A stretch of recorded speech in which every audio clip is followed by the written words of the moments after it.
kicks in. It's these guys they've got free time on their hand. The state of secondhand sellers. That's coming up next on Marketplace. We'll be back with all things considered at 7 o'clock tonight. 74 degrees right now, partly cloudy. We're going to see temperatures in the low 60s overnight. There are a chance of some showers and thunderstorms tonight. Probably after midnight. It's going to get pretty windy, too. It's 6:30. WNYC support comes from Moderna. Moderna's mNEXSpike COVID-19 vaccine, mRNA, is now available. More information about mNEXSpike is available from local pharmacists and medical providers. This is WNYC 93.9 FM and AM 820, NPR News and the New York Conversation.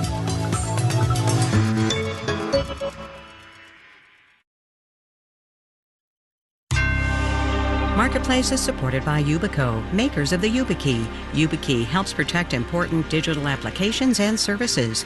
YubiKey, still undefeated, the original passkey. More at yubico.com.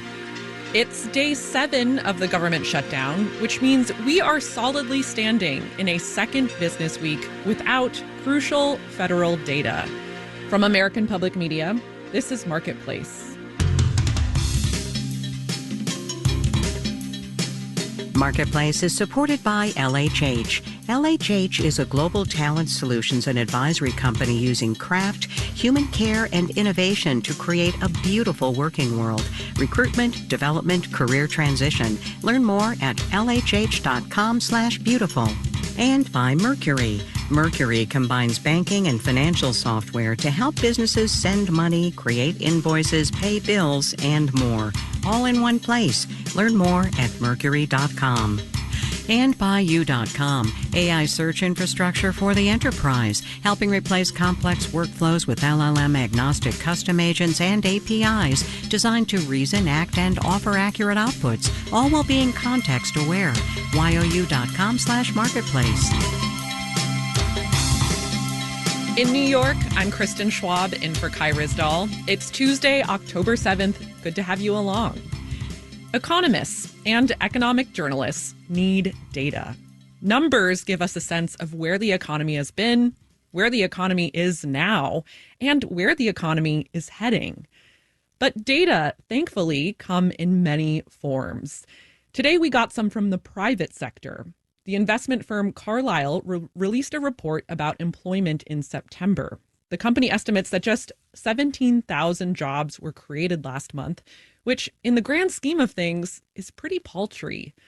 Carlyle is just one of many companies now providing this kind of data to the public. And because nothing is ever really free, why would a private firm just offer this up? Marketplace's Daniel Ackerman looked into it. Today's Carlyle report tells basically the same story we've been hearing from other data sources. A pretty consistent picture of really slow or stalled growth in the U.S. labor market. Celeste Carruthers is a labor economist at the University of Tennessee, and she says companies collect economic data in different ways. Carlyle from their investment holdings, ADP from payrolls. And because these firms are limited in how they're able to collect information, Elise Gould with the Economic Policy Institute takes these reports with a small grain of salt compared to the federal data. It's not that they're less trustworthy. It's that they don't provide the same kind of comprehensive picture month after month, year after year. Gould says the government data is just richer. We get very accurate information about demographics, so everything from race and gender to education level to where they live. Plus, the government is clear about how they collect all that information. Preston Mui of Employ America says not all private sector firms are so forthcoming. For instance, the Carlyle report. It's hard to say exactly how seriously to take it because the details of exactly how they constructed the data were not really apparent. They just said that it was based on their proprietary data set. Carlyle didn't respond to an interview request. Mui says that private companies can provide some data sets that the government simply can't, even when it is up and running. One that I really like is the Indeed Wage Tracker, which looks at wage growth in job postings. As for why private firms would just publish this data for free? We do it as a public service. John Challenger is CEO of Challenger Gray and Christmas. That's an outplacement firm. They help companies deal with layoffs, so they already collect that data. It's just the focus of what we do as a business. We look for trends by industry and region, so we work hard at trying to create solid information that comes out at the beginning of each month. Plus, it doesn't hurt that this kind of public service can also be good for business, says Gerald Cohen, an economist at the University of North Carolina. I think it's a bit of marketing. But Cohen says with government data on hiatus, it's the best we've got. I'm Daniel Ackerman for Marketplace.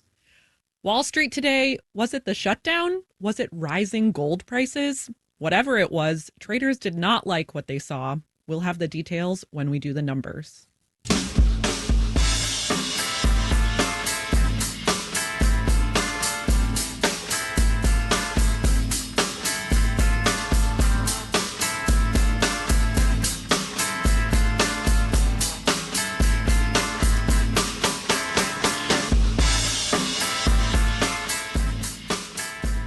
We've done plenty of stories on the sticky housing market. Stories about high prices and high mortgage rates, though rates have come down a bit in the last couple months.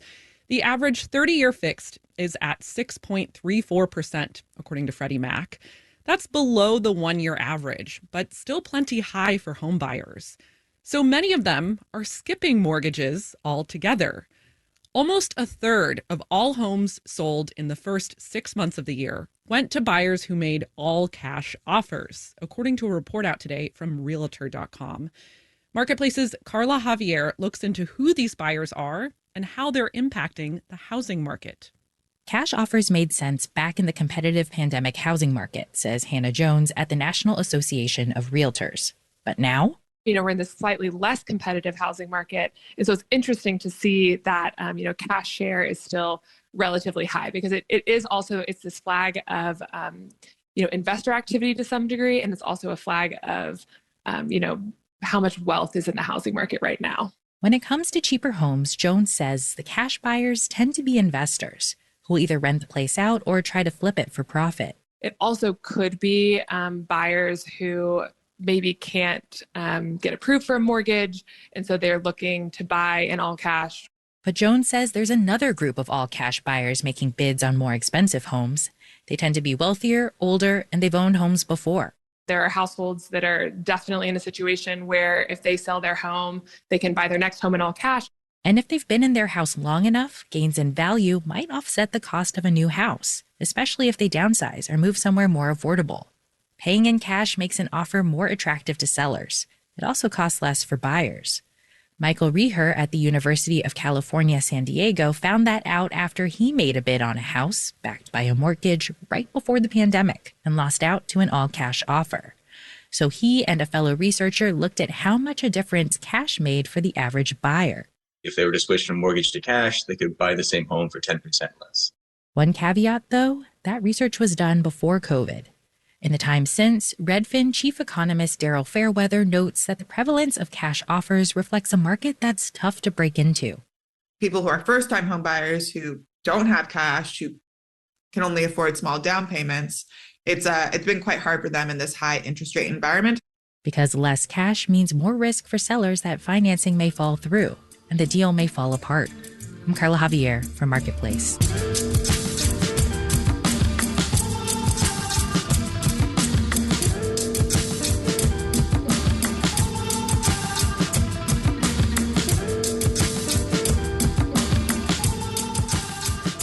We can look at jobs and housing market data to tell us a lot about the economy.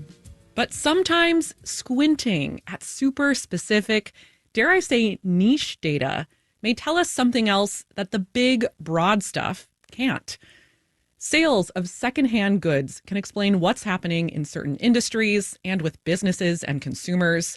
There's used cars, thrifted clothing, and as Marketplace's Matt Levin reports, construction equipment. It's a preview day at Bar None Auction Yard in southeast Sacramento. The 18-acre dirt lot feels like a blend of well-organized junkyard and used car dealership, with 2,000-plus items set for online auction the next day, from beat-up ambulances to portable saunas. Some stuff will come from government agencies.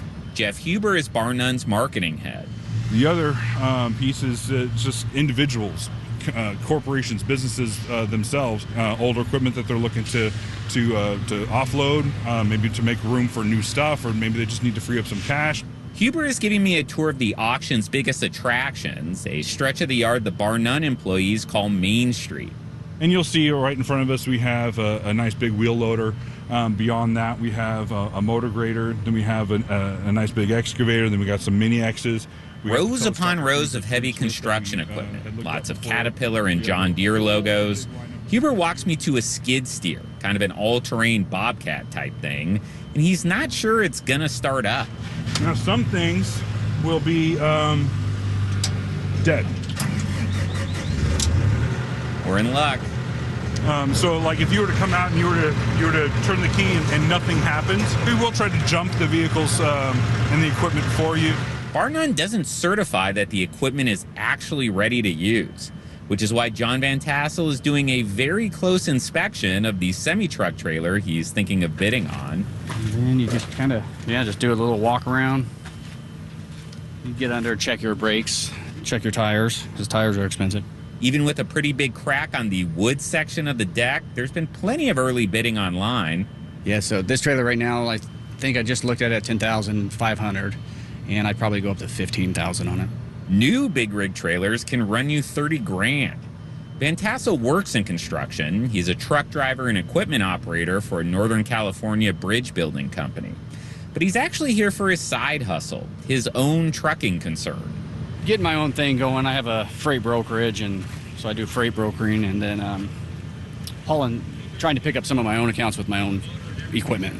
There's a lot of getting my own thing going buyers in the used equipment market these days. Bar None territory manager Brad Fanini says that tells you something about how the construction industry is faring. Not slow per se, but slower than a couple years ago. So you buy a little excavator and go work Saturday and Sunday to try and feed your family. I mean, that's what you do. So it's where the side hustle kind of kicks in. It's these guys they've got free time on their hands. Residential construction is especially lagging. Housing completions are down about 7% from last year. Tariffs are also part of the equation, but Fanini says a run-up in sticker price at the Caterpillar dealership isn't necessarily good news for online auctioneers. It's kind of that double-edged sword, you know? I mean, we want customers going in there buying new equipment, and that way we can take the advantage of selling their old equipment. I did check out the actual online auction. Honestly, it's not much more exciting than eBay. But in total, about $8 million worth of stuff was sold off. That includes the 5x10 dump trailer Ken Dilbeck picked up from the yard the following week. I bid $4,600, and after taxes and everything, registration, it came to $5,600. Is that a good deal? That's a good deal. The dump trailer is actually brand new. Sometimes Bar None auctions new items they get their hands on. But Dilbeck has relied on the used market to relaunch his remodeling company. He says auction yards are a lifeline for smaller contractors. I'm trying to start my company up again and everything, and I bought $50,000 worth of stuff, and that would have cost me $200,000, and you can't afford that. After picking up his dump trailer here, Dilbeck says he's actually headed to another auction yard to load it with $1,500 worth of other stuff he bought. I'm Matt Levin for Marketplace.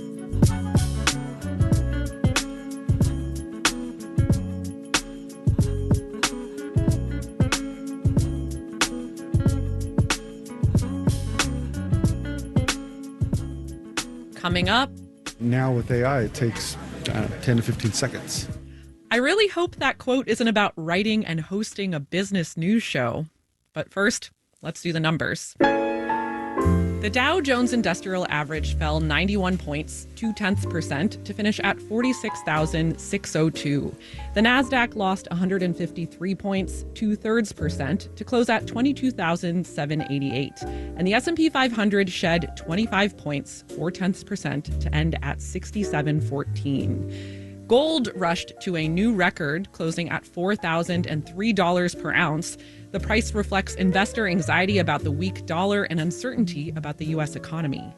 Dan Ackerman reported that Carlyle is now releasing economic data since the government hasn't been. Carlyle Group surged 1.75%.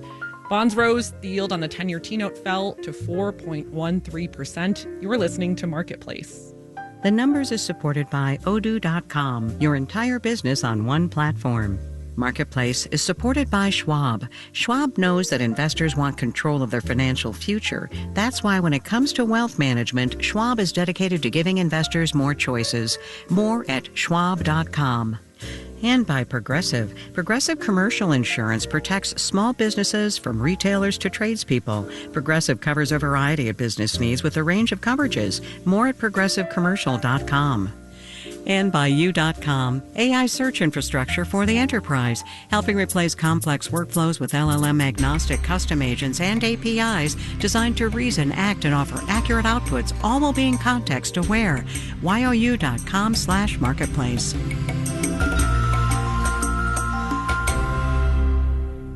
When FTX crashed, people lost billions. And this money were literally my life saving. The bankruptcy was supposed to make them whole, but many customers became outraged at how things played out. I was fuming. I was furious because these people, they were playing around with our money. The FTX story you didn't know on the next Reveal. Tonight at 9 on WNYC. WNYC supporters include Anne Frank the Exhibition in New York City, allowing visitors to enter Anne's world through original artifacts, diary entries, and displays, helping to illuminate her lessons of courage and hope.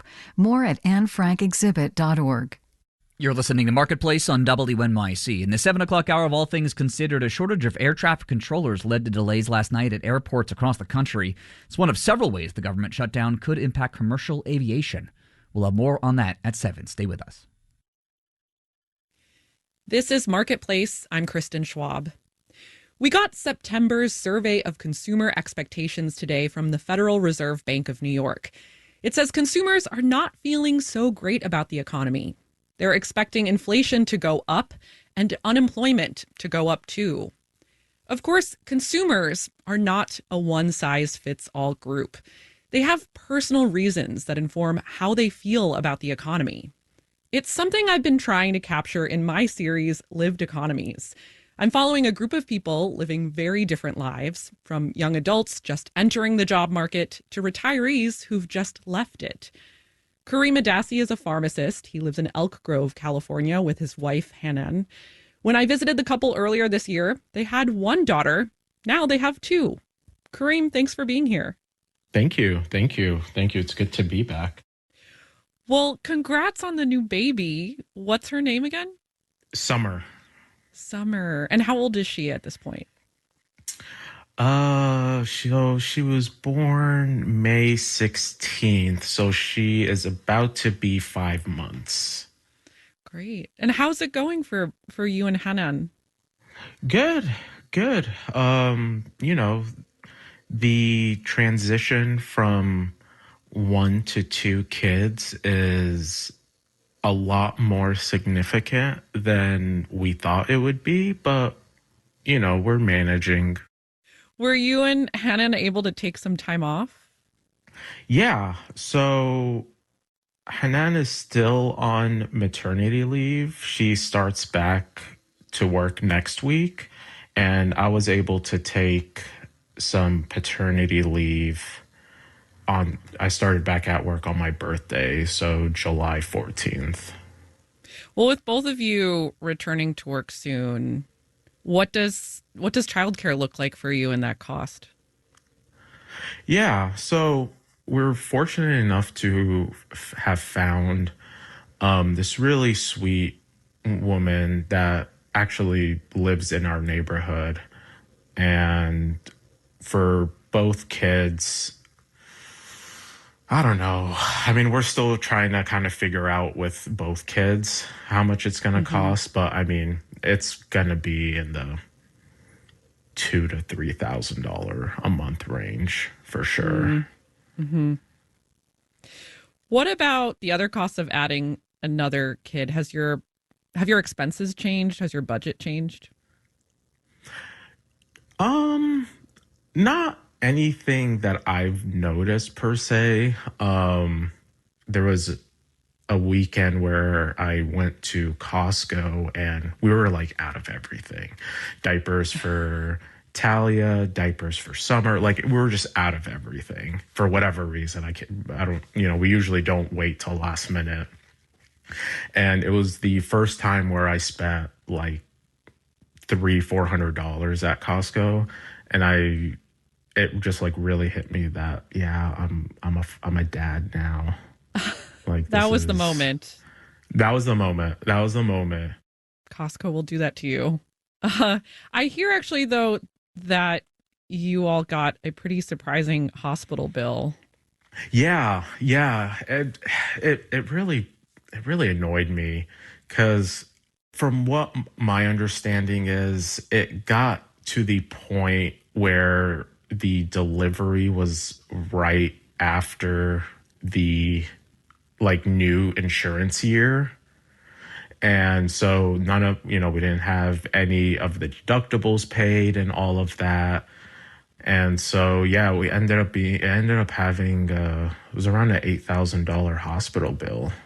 Oh, wow.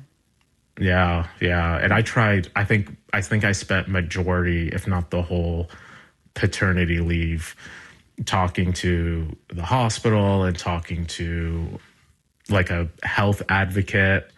I even tried to apply for like financial assistance through the hospital, but they said our income was too high. And so it kind of went back to the general concept that we talked about earlier, was we make too much money for any of these like assistance programs, but we don't make enough to not be stressed about money.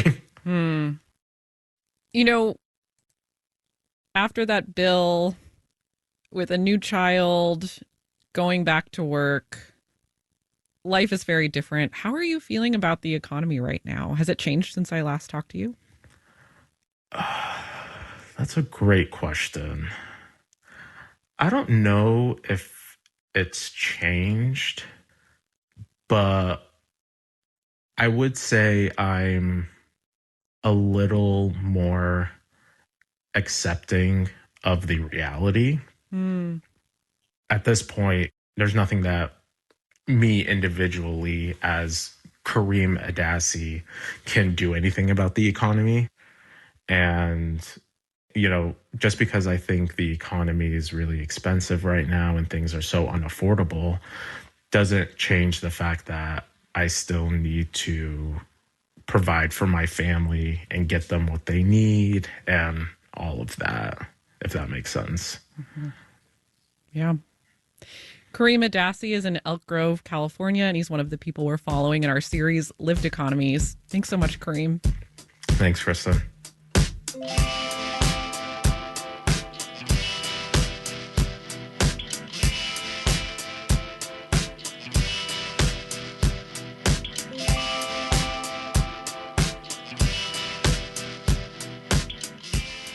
It seems like there's a new announcement about investments and advancements in artificial intelligence every day, which is to say, AI is here, whether we like it or not. More businesses and communities are embracing that outlook, including tribal nations. They're using AI to augment government operations, grow their enterprises, and preserve their languages. But AI also poses unique risks in Indian country. Marketplace's Savannah Peters went to a summit in Phoenix where tribal leaders discussed AI's risks and rewards. The Morongo Band of Mission Indians governs itself in a unique way. Here's how the tribe's chief administrative officer, Jason Carrizosa, describes it. We're like a super democracy. We don't have a constitution or anything like that. Instead, Morongo law is a patchwork of hundreds of citizen-approved ordinances and resolutions and ballot referenda. So if I need to ask about a governance issue, like does the tribal council have the authority to act in this manner? Getting an answer used to take some digging and could hold up a council meeting. Now with AI, it takes 10 to 15 seconds. Carrizosa built an AI-driven legal repository himself. It's a proprietary tool that helps his tribe's government run more efficiently and make decisions that honor its past. I'll ask, tell me a little narrative on Ordinance 21 and what it means for professional conduct, right? And it'll fire it out perfect, like to the T.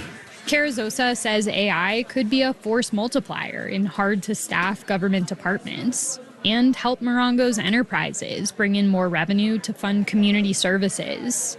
But he also knows there are risks. That's the first thing tribes are going to look at, like where's our data?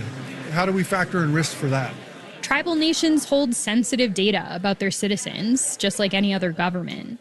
But they also have enrollment and genealogical records to think about, language materials, fiercely guarded traditional and cultural knowledge. We're obviously a community that has been exploited for our data and for our culture for centuries. Tracy Morris directs the Center for Tribal Digital Sovereignty at Arizona State University. At the start of the summit, she asked the audience to scan a QR code for a poll. You need to get your phones out. This is how we do this. She wanted to know how many of these tribal leaders and IT workers are using some form of AI in their daily work. That's pretty telling. Most of you. Then Morris asked what kinds of AI tools everyone was using. Locked down proprietary models or open source bots like ChatGPT. Like 2/3 were just using open data sources, which was rather frightening. Because it means sovereign nations could lose control of information they've worked hard to protect. But there's another familiar risk for Indian country. We as a people were not meant to be left behind. And this is one of those efforts in which we know we have to keep pace. Paula Starr is the Chief Information Officer for the Cherokee Nation, one of the first tribes to adopt a reservation-wide artificial intelligence policy, encouraging use of a secure, closed-source model. I think the most surprising use case for us definitely was our 3D printing of turtle shells, using AI to build a model. Students at a Cherokee immersion school are using those shells to make shakers worn during stomp dance. Starr says that's in line with feedback from Cherokee citizens that helped shape the nation's AI policy. They are good with us exploring it as a government as long as we keep it culturally grounded.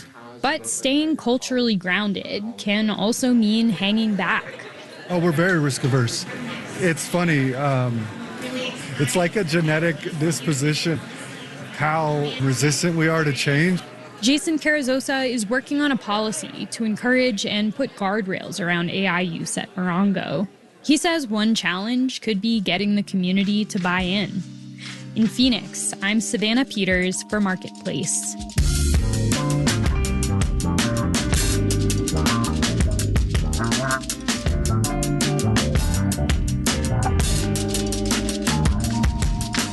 Marketplace is supported by Solidigm. Today's AI ambitions require a different approach to storage. Solidigm offers solid-state storage solutions optimized for AI with higher capacities, greater speed, and energy efficiency. StorageForAI.com.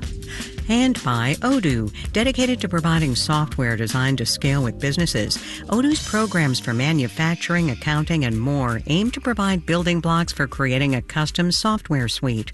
Odoo, what businesses need. This final note on the way out today, saw this in Bloomberg. Here's some grocery news as we wait for September's Consumer Price Index to come out next week, barring a prolonged government shutdown, of course. The market price for chicken has fallen 18% since its summer season peak. The math is pretty simple here. Supply is finally catching up with demand. When beef prices skyrocketed, consumers ran to chicken. Then there wasn't enough chicken to keep up, so chicken prices spiked too. The cost coming down is good news for consumers who've been facing rising grocery bills. Not so good news for meat producers who've been counting on chicken prices to make up for their loss of business in beef. Jordan Manji, Zonil Maharaj, Janet Wynn, Olga Oxman, Virginia K. Smith, and Tony Wagner are the digital team. And I'm Kristen Schwab. We'll be back here tomorrow.